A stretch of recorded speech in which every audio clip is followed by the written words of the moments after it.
Malir fisherman's cooperative society में चूंडू न करण खिलाफ मोहाना एहतजाज कंदे रस्तनि ते निकिरी आया।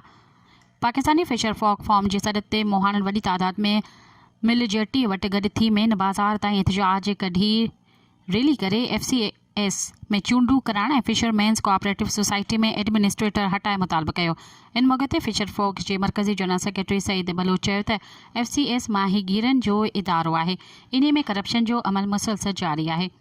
माहीगीरनि जी फलाह बहबूद ऐं तरक़ीअ जा सभु कम रुकियल आहिनि। वधीक चयो त पीपल्स पार्टी जी हुकूमत संजीदा थिए ऐं इदारनि चोरनि लुटेरनि खां आज़ादु करायो वञे। इन मौक़े ते डिवीज़न सदर मुजीब मोटाणी चयो त असां तमामु माहीगीर कम्यूनिटी FCS सां कब्ज़ागीर ख़तमु करे फौरी तौर ते चूंडू कराई वञनि।